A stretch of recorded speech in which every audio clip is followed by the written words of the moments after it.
In this video, I talk about three and a half, of my favorite game mechanics in tabletop wargaming rules. I'm a strong believer that rules are more important to a wargame than story or art or lore or vibes. Certainly those things will get you in the door. You know, cool art and models and fluff can kind of get butts in seats, as they say. But if the rules are bad, then I won't be sticking around. At best, I might take the models if they're cool and will work in other rule sets, and maybe I'll take like the idea of the story from a game with bad rules and use it in a game with rules that I like better. Your mileage may vary, but for me, rules make or break a wargame. Now, it's not a zero-sum game either. Sometimes a rule set can have mostly good rules and maybe like one of them is janky.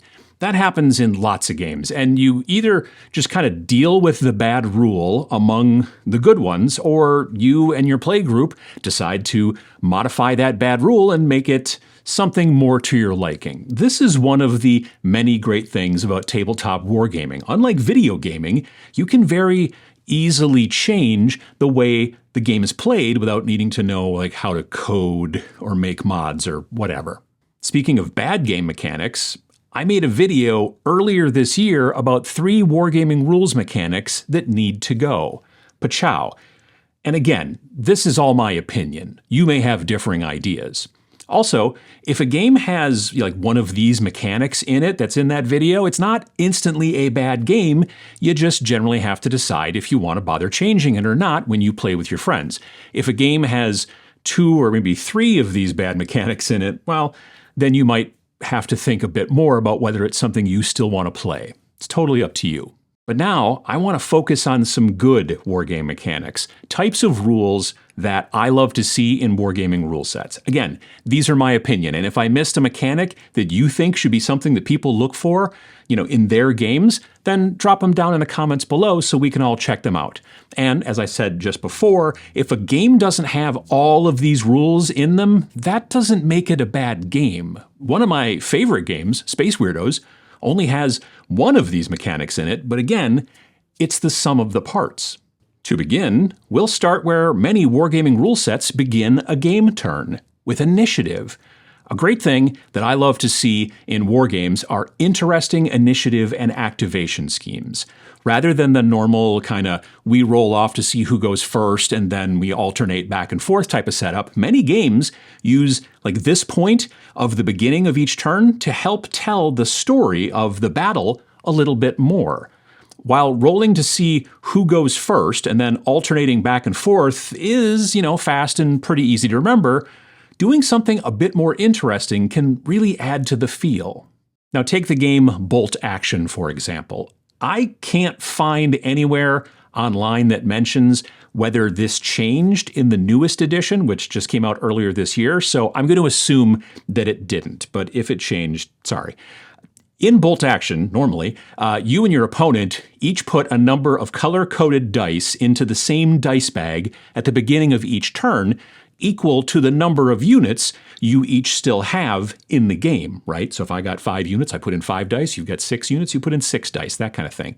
Then you shake that bag up and then one of you reaches in and pulls out a die. If it's your color, then you activate any one of your units. If your opponent's color shows up, well, then they get to activate any one of theirs.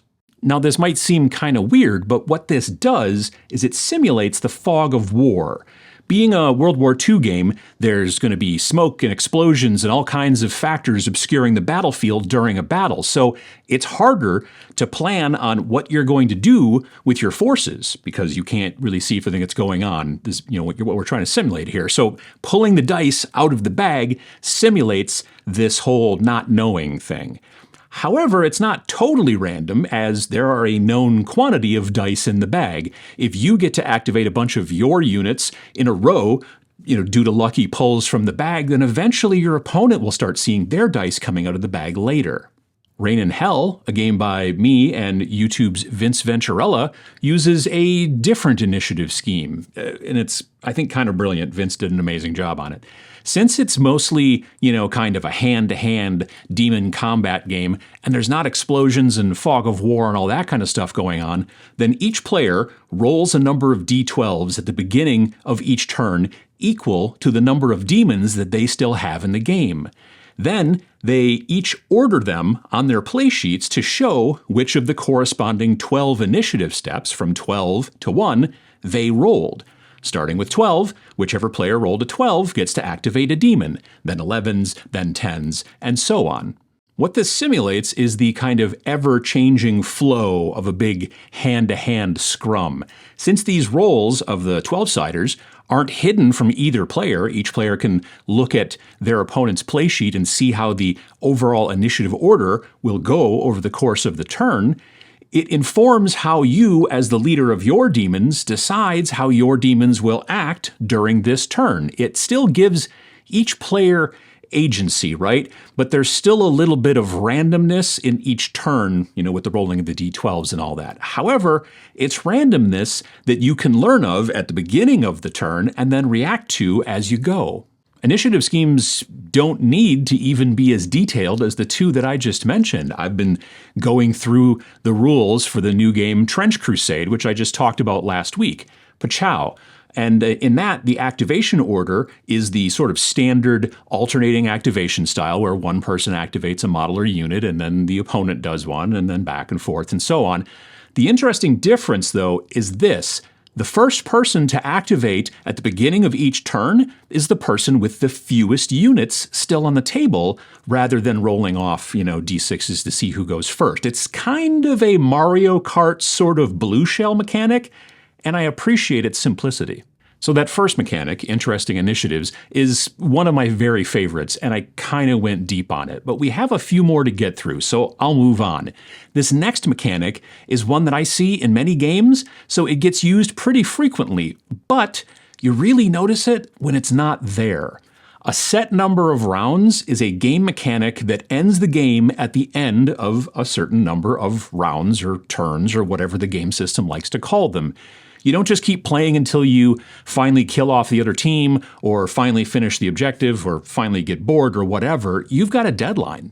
This deadline helps to add urgency to the decisions that you make as the commander of your troops. You can't just kind of simply sit back and wait to see what your opponent is going to do. You have to take action because the game ends on turn 4 or 5 or whatever the rules say, and you have to get stuff done, as does your opponent. Now, in many games, the game can kind of end early as well, of course. If you destroy, all of your opponent's units, then you'll generally win. But I've won games before because I still had, a couple of models left at the end of the last round, and they were standing on an objective, and my nearly unharmed opponent wasn't.